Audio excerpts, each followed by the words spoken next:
Rose had always been a dreamer, craving independence and adventure far beyond her small-town upbringing. Her parents envisioned a simple life for her: school, marriage, settling down locally. But Rose wanted excitement and a career.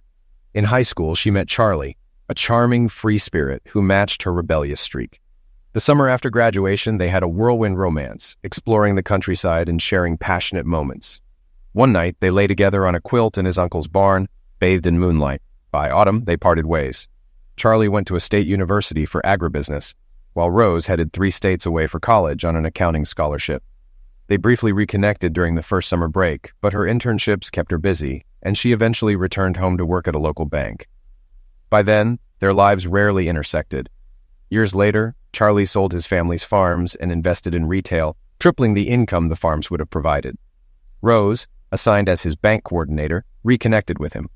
Working lunches turned into dinners, and soon they were in a relationship. 18 months later, they married in a simple country church. After their honeymoon, Charlie gave Rose the seed money to start her own business, with his stores as her first clients. A post-nuptial agreement ensured he had no claim to her profits.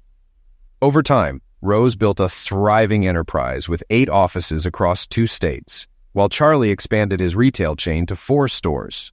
They became well off but remained down to earth in their community. Their 4-bedroom house stayed an empty nest. Complications during their daughter's birth left Rose unable to have more children. They poured their love into Faith, now a college graduate. Rose indulged in annual shopping trips, a tradition shared by her mother and daughter. One Thursday evening, Rose came home to find takeout still in its boxes. Charlie was on the patio, staring at the sunset. She grabbed plates and joined him, noticing his uncharacteristic silence and how he turned away when she tried to kiss him. "How was your day?" she asked cautiously. Without looking at her, he replied, "Pretty boring this morning, but I had an interesting lunch date." Rose, thinking he might have encountered someone who annoyed him, smiled. "Was it a pretty young thing or some grumpy old man?" "Quite attractive, actually. Amanda Peterson," he answered calmly. A chill ran down Rose's spine. "What did you talk about?" she asked. "Zex," he said bluntly. "Why would a 24-year-old woman talk to you about Zex?" she asked, heart racing. "She and Bobby planned to have an open marriage. She wanted me to be her first, since you were supposed to be his," Charlie replied. "She thought I'd be gentle." By the end of our conversation, she was no longer scared, just angry. "You might want to warn Bobby. A lawsuit is coming, and prepare yourself. This state still allows alienation of affection claims. Now, look me in the eye and tell me none of what she said is true. If even a bit is, we're done." Stunned and speechless, Rose struggled for words. Charlie watched her for a moment before turning away. "I thought so. I'm leaving. I'll stay at the farm. Don't try to contact me. We'll talk when I'm ready." He drove off, leaving Rose frozen, plates untouched. As night fell, she finally stood, went to the liquor cabinet, and poured herself a drink. "Good night, Charlie," she muttered, before breaking down in tears and drinking until she passed out. The next morning, the housekeeper woke her. "Rose, are you all right?" she asked, eyeing the untouched food and the half-empty vodka bottle. Rose managed a weak smile. "Sorry, Shirley, got carried away last night. I can't believe Charlie left you out here like this," Shirley grumbled. "Charlie wasn't here," Rose replied. "I just had a lot on my mind." Shirley noticed the 2 plates and glasses, but didn't press further. Rose called her assistant to rearrange her schedule, then took a long shower. As she brushed her hair, she reflected on how her life had spiraled to this point. Rose had thrived in business. Using Charlie's seed money, she opened her first office and quickly gained his business. Within 12 years, she expanded to 8 offices, but limited her growth to avoid extended time away from home. Living in a dry county, socializing over drinks was rare, a far cry from her lively college days. It had been 10 weeks since she and Charlie had been physical engaged, first due to his flu, then travel, business, and more illness. Normally, their Zex life was vibrant 2 to 5 times a week, sometimes in adventurous places like the hayloft. The long, dry spell left Rose restless. On a trip to a new office in a larger town, she treated herself to a night out. The booze and atmosphere led her to a fling with a dancer, something she regretted the next morning. If Charlie ever found out, she thought, and threw herself into her marriage with renewed passion, trying to hide her guilt. However, the thrill of the affair hooked her. On her next trip, she went back to the same club and dancer. This fling lasted 3 months, with Rose showering him with gifts. When it ended, another affair followed, despite her promises to stop. Then came Bobby Peterson, her new assistant. Flirtation quickly turned into an affair. Rose saw Bobby as a temporary distraction, never a real match for Charlie. But things spiraled when Bobby's wife, Amanda, discovered their affair. Rose naively trusted Bobby to handle it, not realizing how badly it would end. Amanda's confrontation with Charlie set off a chain of events that shattered Rose's world. Back at the farm, Charlie stood looking at the old farmhouse on the ridge. Years ago, he had restored it, adding modern upgrades. Back then, Rose was too absorbed in her business to pay much attention to his projects. This summed up their relationship. She focused only on things that directly involved her. They had once planned to live on the farm, but built a new home instead when they decided to have a family.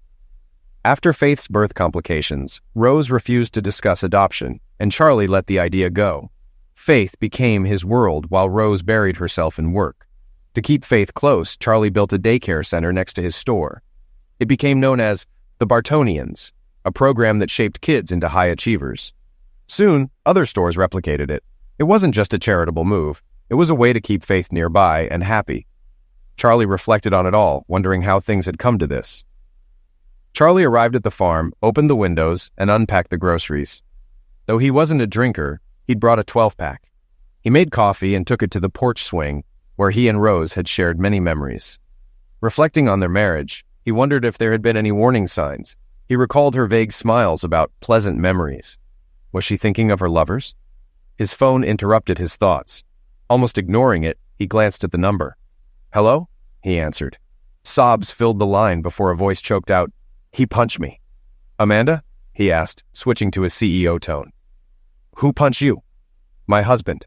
I told him about our lunch and that I was leaving him. He punched me. What do I do?" "Are you out of the house?"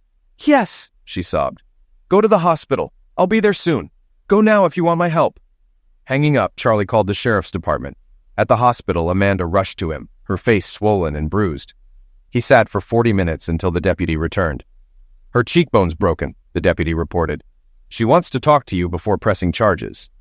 "What happened, Charlie?" He gave a brief explanation. "I had lunch with her. She needed advice. Her husband's trying to drag her into swinging, and I guess he didn't like what I told her." Carla Martinez, the deputy, laughed. "Open relationships? Here." "Sometimes you don't really know people," Charlie replied, his face strained. "Let's go talk to her." In the room, Amanda looked up, pale and medicated. "What do I do?" "First, press charges. If you don't, I'm done helping. Has he touched you before?" She hesitated, then nodded. "He's slapped me a few times." "Carla, did you hear that? Go arrest him." "I can't," Carla replied. "She has to give a statement and agree to press charges." Charlie turned to Amanda. "You need to be honest. Your safety matters." He left so she could give her statement.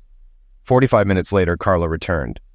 "It's just a domestic disturbance for now. She's staying overnight. Afterward, we'll find a shelter, unless she has other plans." Charlie checked on Amanda, found her asleep, then headed home exhausted. The next morning, he woke disoriented, remembering where he was. After showering, he called his assistant to take the day off. Reflecting on the previous day, he grimaced. "So, my wife's a serial cheater. Her lover tried to push his wife into an open relationship. She refused. He slapped her, and now she's in the hospital while he's in jail. And my wife doesn't care enough to know any of this." Stopping at the diner for breakfast, he soon noticed Officer Martinez finishing her shift. She greeted him with a kiss on the cheek, making him blush. She joined him, ordered steak and eggs, and filled him in. "We arrested him. He cussed us out, ranting about Amanda, Rose, and you. He was processed, and his dad's lawyers will probably show up soon. Amanda needs a place to go. Can you help?"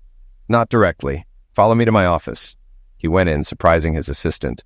Opening the safe, he grabbed $3,000, handed it to Carla, and said, "Get her an apartment and cover a month's expenses. Keep quiet about where it came from." Carla followed through. 18 months later, at her wedding, Charlie walked her down the aisle and paid for everything. Meanwhile, Amanda was safe, and Charlie left town to visit his farthest store. Back home, Rose waited for contact. After 2 weeks, she tried calling his cell and emailing him. No response. She felt lost, gained weight, and decided to return to the gym. One of her former lovers, a trainer, pulled her aside, and she confessed everything. "What did you expect?" he asked. "You weren't discreet. Why do you want him back?" "I love him," she pleaded. "Then get yourself together. Work out, and I'll call Gabriel to fix your hair. You've got some gray showing." She managed a small smile. Dinner tonight? Not a chance. I'm married. Plus, your husband's not someone to cross. As she worked out, Rose realized he was right. She needed to warn her past lovers. Charlie sat on his farmhouse porch as rumors spread. The sheriff, Andy, stopped by for coffee. After some small talk, he addressed the situation. People are talking. Rose looks terrible. This is about Amanda Peterson and her husband, right? He's in jail and Amanda's filed for divorce. So, what's going on? Charlie told him the story, omitting some details. Amanda opened my eyes. So yes, I'm covering her divorce costs. We've never been more than friends. Driving away, Andy reflected. He'd never imagined Rose cheating. This would hit Faith hard, as she'd always sided with Charlie. Andy hoped it wouldn't become a public mess. Rose was stunned when she received Charlie's email. She feared he might never contact her again. The email was blunt. Why? She replied with a long message, expressing love and pleading to meet. His response was a single word. Why? This continued until he agreed to meet if she answered his question. After several drafts and help from a counselor, she sent her response. Charlie, this is the hardest thing I've ever written. I have no justification. I've seen a counselor, but in the end, I did it because I could. I never flaunted it, knowing how much it would hurt you. You could destroy me, but you won't because you're a good man. I never stopped loving you. Even during my mistakes, I wanted to come home to you. I would do anything to make this right. Please don't ask for details. It doesn't change the outcome. I love you, Charlie. Always. Rose. He read it 4 times, growing angrier. She did it because she could. Claims to still love me. Unbelievable. The line about whether it was 1 or 100 confirmed there were many affairs. That was all he needed to know. Charlie quietly left town and traveled to one of the cities where Rose had an office. Through his lawyer, he hired 2 of the top 3 private investigation firms in the area, just in case one found more than the other. He did the same in each of her office locations, paying well and offering bonuses for quick results. I want every detail. If you suspect anyone had an affair with my wife, dig as deep as needed, he instructed. The 2 firm owners later discussed his request. What's he really after? One asked. He's a man in pain trying to understand why she cheated, the other replied. I looked into him. No violent history, respected by most except those who crossed him. His kindness is well known. They agreed to proceed, but decided to keep an eye out for any signs he might act irrationally. Meanwhile, Bobby Peterson woke up in jail, stunned at how everything had collapsed. What began as harmless flirting with Rose had escalated into an affair. Bobby saw it as a chance to replace her husband and gain access to her wealth, imagining it would earn him his father's respect. Rose had suggested making him her assistant to ease her workload, and he viewed it as his ticket to power and control. However, things spiraled when his wife became suspicious. She eventually found their emails, and Bobby tried to convince her that he was only playing along for their benefit. Over time, he persuaded her to consider finding a sugar daddy to boost their income, claiming they could use it to start their own business. To his shock, his wife targeted Charlie Barton. When she approached Charlie, the plan unraveled. She confessed everything, including Rose's intention to take Bobby on an upcoming trip. That night, she told Bobby about the conversation with Charlie, and that she was leaving. They argued while Bobby drank, his world crumbling. Knowing he was finished, he struck her in a moment of rage to silence her. When she left, he sank into despair, considering how he might salvage his situation. Maybe I can ask Charlie for hush money, he thought. A couple of hours later, pounding on his door woke him up. Damn it, Amanda! Go away before I... He stopped when he saw 2 officers. Robert Peterson? Yeah, what do you want? It's the middle of the night. He barely finished before he was on the ground, handcuffed. Robert Peterson, you're under arrest for attacking Amanda Peterson, the female officer began, but he tuned out. He couldn't believe Amanda had reported him. It was just a tap, he yelled as they pulled him up. Barton must have put her up to this. Mr. Peterson, the officer cut him off. You have the right to remain silent.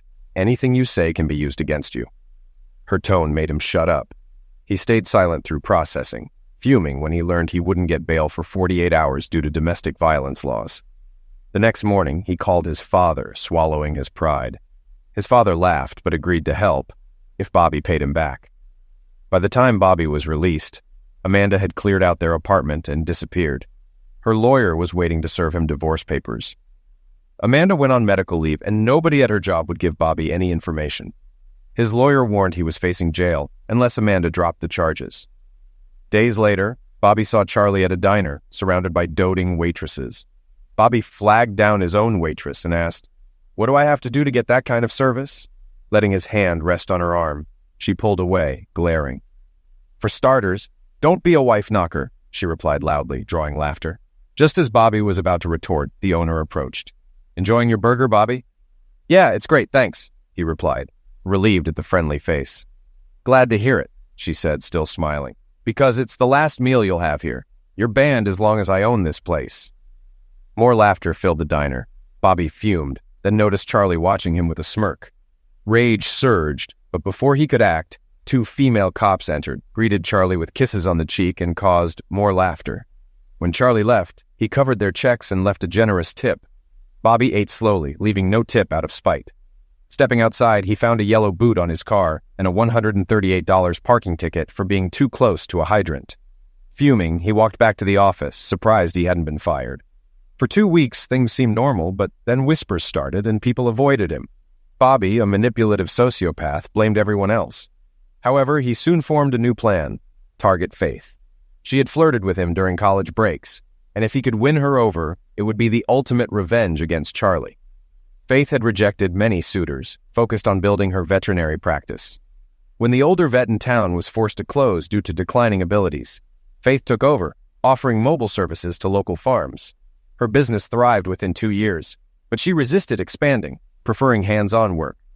Charlie and Rose were proud of her, though Charlie occasionally hinted at wanting grandchildren. Faith assured him she'd let him know when the time was right.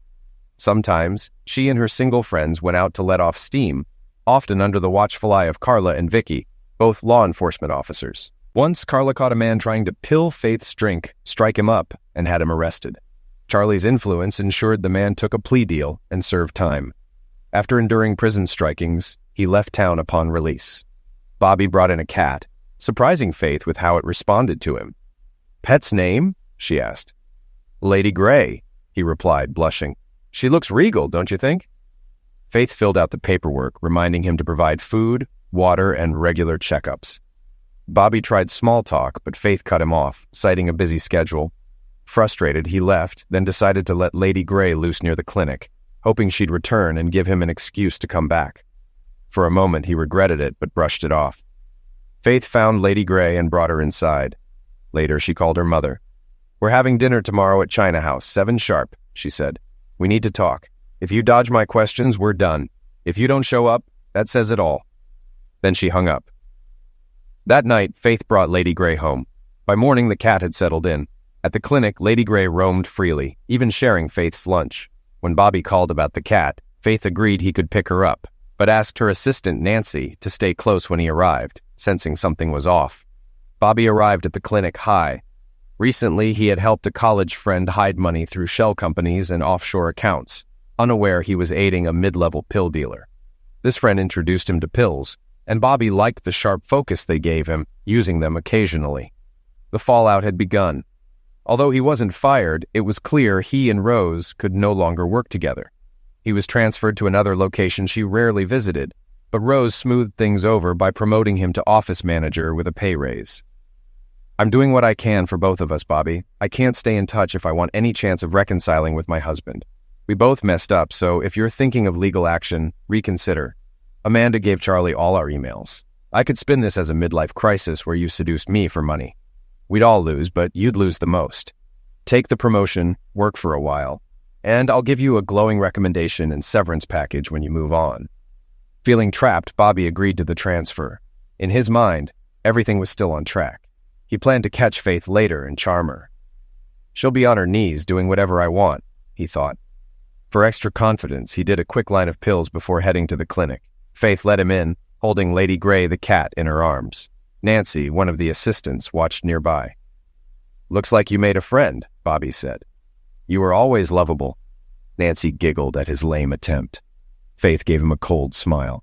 "Let's get this straight, Bobby. I've always thought you were a sleaze, even at 18. Now, knowing what you and my mother planned, you make me sick. Whatever you want, you're not getting it here. Take your cat and leave. Or better yet, leave her with me, and I'll find her a good home." Bobby froze. No woman had ever refused him. "Come on, Faith. Why the hostility? We'd be perfect together, the king and queen of this county." "Let's see," Faith replied sarcastically. "I'd bring looks, money, and status. You, a broke loser on probation. Great future." Bobby was on probation for attacking Amanda, thanks to a good lawyer and a clean record. He had to do community service and attend anger management, which he mocked. He hadn't started his service yet, but hoped Faith might let him do it at the clinic. Angry, he grabbed her arm. She grinned at his hand. "Let go and get out. That's your only warning." In a flash of rage, he slapped her, knocking Lady Grey from her arms. The cat clawed his arm before he threw her against the wall, where she slid down, one leg bent awkwardly. Faith punched him hard, but he dragged her toward the door. "Stupid witch! Now I'll have to train you the hard way," Faith screamed, landing a partial hit to his groin.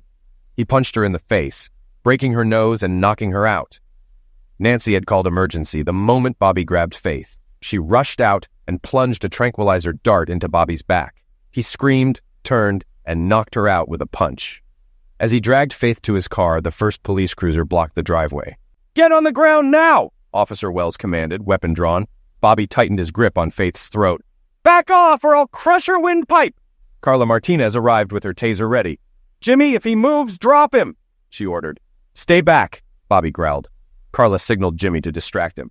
"Hey, Bobby," Jimmy called, smirking. "Thanks for being so stupid. Amanda's dating me now. She wanted to try a real man for a change." Bobby turned, enraged, as the tranquilizer took effect. He dropped Faith and slumped. Carla tasered him to be sure.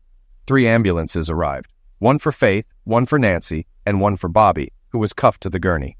Faith had a broken nose, a concussion, and bruises. Nancy suffered a concussion and stayed overnight. Bobby tested positive for pills, and a search of his home revealed pills. He was charged with pill possession, probation violation, attack, aggravated attack, attempted sexual attack, and animal cruelty. His bond was set so high that his father refused to help. Meanwhile, Rose waited for hours at the restaurant, thinking Faith had stood her up. When she finally checked her phone, she heard the messages, including one from Charlie. "Rose, get up and answer the phone. Faith is in the hospital. Your boy toy Bobby attacked her. He didn't get far, the cops stopped it. When you're done with whatever you're doing, get over here." Rose rushed to the hospital. She stood by Faith's bedside, horrified by her bruised face. Tears streaming, she leaned over her daughter. Faith woke up and they cried together before Rose pulled back. "Sorry I missed dinner, Mom," Faith muttered. "It's okay, baby. I'm so sorry. This is my fault," Rose choked out. "No, Mom," Faith said gently, though they both knew it wasn't true. "This was all Bobby. You didn't do this." They talked for 10 minutes until Faith drifted back to sleep. Rose sensed someone and turned to see Charlie. He looked tired and angry. "Please, Charlie, we need to talk," Rose pleaded. He gently removed her hands. "I will, but give me 2 more weeks. I'll email you. For now, stay with Faith tonight. I'll be back in the morning."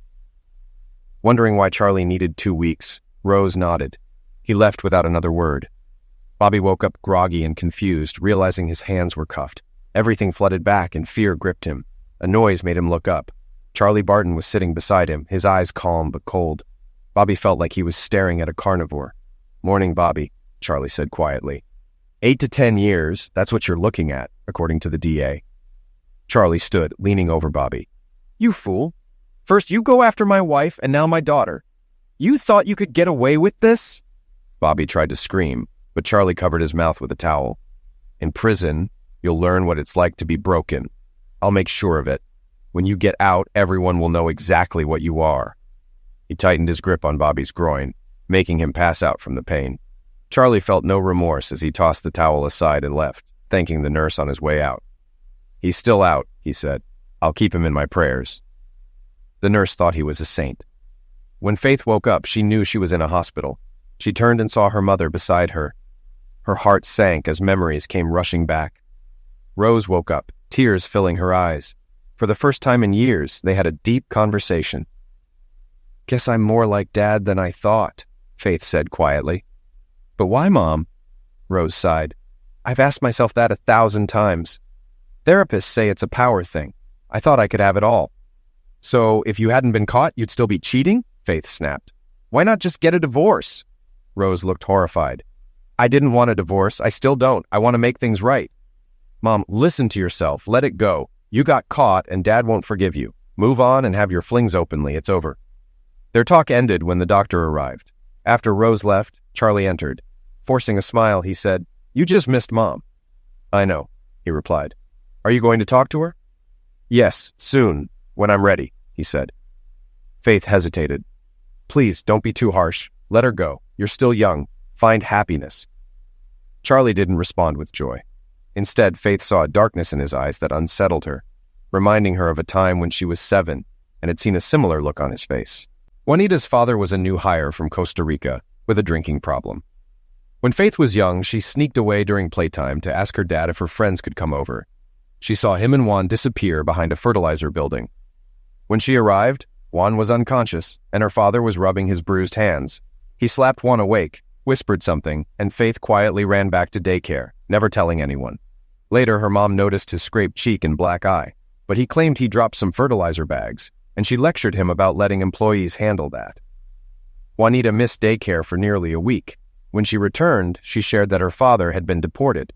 Her mother and family were also at risk until Charlie intervened, sponsoring them and securing green cards. He hired Juanita's mother at the daycare, where she taught Spanish lessons in the afternoons. After Charlie's visit, Faith reflected on her childhood. Most of her happy memories involved him, while her mom, Rose, faded from her life when she opened her third office. Rose would rush home, give a quick kiss, and retreat to her office, ignoring Faith's attempts to share her day. Charlie became her primary caregiver, consulting with daycare staff, doctors, and even a child psychologist to ensure he met her needs. Though Faith didn't learn this until college. He taught her to fish, shoot, and hunt, shaping her into a strong, assertive woman who valued fairness and loyalty. Rose never seemed to grasp this part of their lives. Despite being the princess of their small community, money didn't matter much to Faith. Charlie's influence kept her grounded, and though she occasionally indulged, she always returned to her usual self. After vet school, Charlie took her to a 26-acre field. Handing her the deed, he said, "This is yours. It's enough for a clinic, barn, paddocks, and kennels. I'll provide the funding, but it's up to you from here on out." Faith was deeply touched. He advised her to get a good architect and warned her about the pitfalls of wealth, reminding her that she'd inherit everything when he passed. "Be careful of the leeches and wolves," he said. The clinic cost $800,000 and was paid off. Faith leaned on lawyers for the setup, rarely consulting Charlie. It became profitable within 10 months, and she added more staff after the first year. Although tempted to open another clinic, she chose to be there for her future family. She knew any partner would need to handle her strong personality, but none of the men she had dated met her standards. Meanwhile, 2 private investigators finished 10 weeks of work on Rose's affairs, finding 5 lovers over 6 years. "He's going to flip," said Chuck. "Probably," replied the other. "But this is what he paid for." They met with Charlie, handed over the files, and left, silently noting to watch for any fallout. Back at the farm, Charlie read through the findings. He kept calm until he got to the second most recent lover, then erupted, throwing his coffee cup through the wall. After a moment, he regained control, his face cold and resolute. At the conference table, Rose gripped the edges, knowing her chances were slim but hoping. The lawyers waited outside as Charlie wanted this private. She stood to embrace him, but he moved away. Not a good sign, she thought, but greeted him anyway. "Hi, Charlie, how are you?" "As well as can be expected," he replied. "You went all out today, I appreciate it." "I dressed to please you," she said. "Thanks for the effort," he replied, placing a thick packet on the table. Rose's heart sank. "I asked why, how long, and how many," he began, holding up a slim folder. "This is what you sent." Then he opened a much thicker one. "This is what my investigators found. Shall we compare?" Rose swayed, feeling the finality. "Don't bother. You knew I was lying," she replied. Ignoring her, Charlie continued. "Bob Walton, married, 4 kids, owns an insurance agency. You switched to his coverage after your first encounter." He played a recording of Walton. "I screwed her for her age. Fun, but without the business angle, no way." Rose recoiled. Charlie continued. "I told him I'd open an office next to his if he didn't confess to his wife. He broke down. It was terrible." He looked up coldly. "They're separated now. He's living in his office." He went through the other names. "Another? I got him fired. Moved 400 miles away. Hope you used protection. I got tested 2 months ago, just in case. I'm clear, but some things take longer to show." Rose stayed silent, not mentioning her monthly screenings. She realized Charlie had missed one lover, a brief, drunken hookup. Charlie went on to her trainer. "I liked him. He didn't lie." He played a recording of the trainer admitting, She came on to me. I'm not proud, but I'm going to tell my wife everything. Charlie stopped the recording. He was right. Revenge didn't satisfy me. It's over. He sighed. You've been doing this for so long. I will never trust you again. He slid a packet across the table. Jerry has the paperwork. You keep your business. I keep mine. It's all in the prenup. You get the house. I keep the farm. Faith gets everything now. Rose was stunned. Charlie stood up. We're done. I can't look at a sunset without thinking of that night. Anything to say? Trembling, Rose choked out. I'm sorry, Charlie. I don't understand why I did this. I want a life with you, but I know it's over. I won't fight the divorce. But if in 2 years you're still single, consider dating me again. No, Rose, he said coldly. I won't promise that. I'll think about it when the time comes. Goodbye. He left her crying. The next day, Rose signed the paperwork and called Faith, who spent a week with her. Faith comforted her, but knew Charlie's pain ran deeper. The fairy tale was over. Life moved on. Rose dove into her business, doubling her offices in 6 years. She dated younger men, using them for pleasure. At 61, she married a man nearly 70, rumored to have performance issues, but allowed her discreet affairs. Faith checked on her father occasionally. She was running her own business and met a veterinary supplies salesman, tall, strong, and kind. One day she struggled with a restless stallion when a man gripped the halter, calming the horse. Thanks, she said, extending her hand. Charlie, he introduced, shaking it. But you'd have held on if the halter hadn't broken. Nice to meet you, she smiled. I have rounds to finish. He let go reluctantly.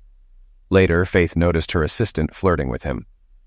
Here she is, the assistant said. Faith, meet Charlie. He supplies our materials. We've met, he smiled. How about lunch? I'm new here, and I don't know the spots. Surprisingly, she agreed. Give me a few minutes. She noticed his truck. I prefer trucks, more room for samples and paperwork, he explained. At the diner, they parked next to a similar truck. She took his hand, leading him inside. They approached a table where an older man sat with a young, pregnant woman. The woman paused her conversation. Hey, Carla, just 1 more month to go, Faith greeted, then turned to the older man. Dad, this is Charlie. He supplies most of our materials. She glanced at Charlie. Meet my dad, your future father-in-law. Everyone except Faith looked stunned. Just kidding, she smirked. This is my dad, and this is just a lunch date. From then on, they stayed in constant contact, texting and talking. His next visit led to lunch, dinner, and a long makeout session in his truck. When he returned again, Faith cleared her weekend for him. Their time was passionate, making love all over her house. Late Saturday night, they went to the family farm. Charlie, a light sleeper, heard them arrive. Recognizing Faith's truck, he headed toward the barn. Hearing giggles from the loft, he smiled and went back to bed. The only sign of their visit the next morning was the open hay doors. When word spread that Charlie was single, offers poured in, but he politely declined them. He dated casually while out of town, but nothing serious. 10 months before turning 60, his gate buzzed. Annoyed, he answered, Who is it? It's your cousin Cindy. Open the gate. My car might quit any minute. I don't remember a cousin Cindy. Not by blood, by marriage, Devon's wife. I have kids with me. Are you letting us in or not? He hesitated. Devon had tried to cheat him once, but there were kids involved. He opened the gate, and an old minivan sputtered in. 3 kids rushed out, needing the bathroom. A 13-year-old girl stepped out, looking just like Faith at that age. Cindy followed, scared but determined. I'm at the end of my rope. Devon took the good car, all our money, and disappeared. I pawned my rings for gas. I didn't expect such bad mileage. It took every cent to get here. The youngest fussed, and the 13-year-old asked Charlie if they could have food for the baby. Shocked to learn they hadn't eaten since the previous day's lunch, he led them to the kitchen.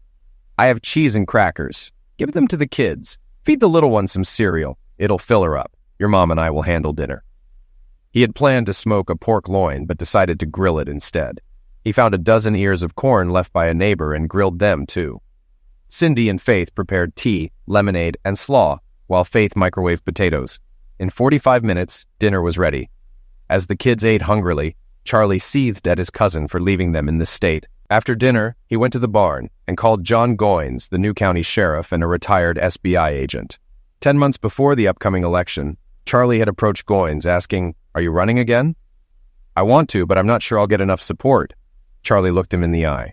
Are you a good man who will uphold the law and not betray a friend? I am, Goines said confidently. I don't want you to be my man, but the county's man. Meet with these campaign planners and then let me know. Goines met with them, saying, This will need a lot of money. It's covered, they replied. Different groups have made large contributions. Why is Charlie doing this? Goines asked. I'm not interested in being his puppet. He just wants you as sheriff. Billboards went up, worrying Sheriff Andy. In the last election, Charlie had backed him, which was crucial. But this time, Charlie stayed silent. As the race tightened, Andy visited Charlie. He saw kids playing and a young woman bringing out tea. She's a bit young for you, isn't she? Andy joked. She's Devon's wife, Charlie replied coldly. He left them. I'm helping them. What do you want, Andy? Goines has momentum. I need your support and some money. Those ads are pricey. Charlie stayed calm. Save your money. Retire when your term ends. You won't hold another public office here. Andy was stunned. Why would you do this? We've been friends forever. One of the investigators Charlie had hired recognized Rose as a frequent guest at high-end hotels, once seen with Andy. The two disappeared for the weekend.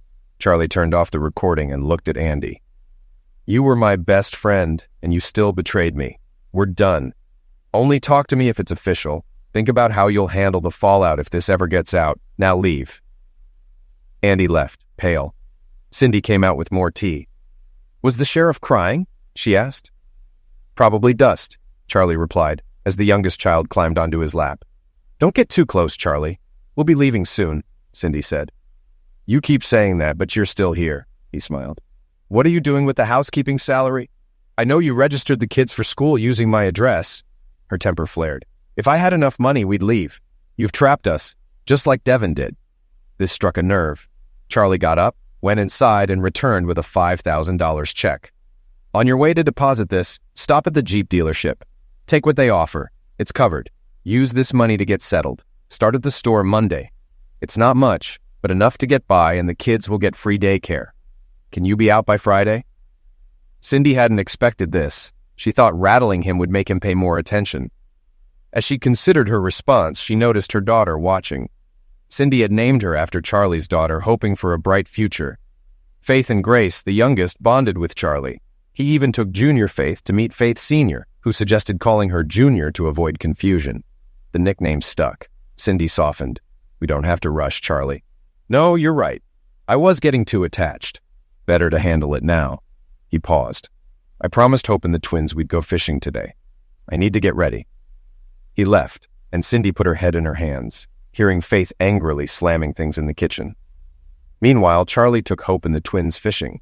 They caught plenty, and Faith Sr. invited everyone over for a fry the next day. Seeing her father flinch at his old patio's mention, Faith Sr. pulled him aside. Time to let go of the past, Dad. Bring our new family tomorrow. You'll have plenty to remember. Charlie sighed. Nice thought, but they're moving soon. Cindy deserves someone her age. Faith playfully hit his arm. You're being a fool. They needed rescuing, and so did you. You always wanted a big family. Turning that down? Charlie was stunned. Really? Go clean the fish. Bring everyone tomorrow, including Cindy. Tie her up if you have to, she teased. I've got a surprise for you. On the drive home, he wondered about the surprise as the kids chattered. Once they were home, fed and bathed, Cindy tucked Grace in and went to find Charlie on the porch swing. Can I talk to you? She asked. Devon wasn't a good husband or father. You've shown my kids more love in 6 months than he ever did. I ended up here on your kindness. At first I was ashamed, but I realized not all men are bad. I love you not as a father figure, but as a life partner. I'm 40, you're 59. I don't care about the age difference. I want you. Cindy buried her face in his neck, waiting for his reaction. After a moment, he asked, If that's true, why push to move out?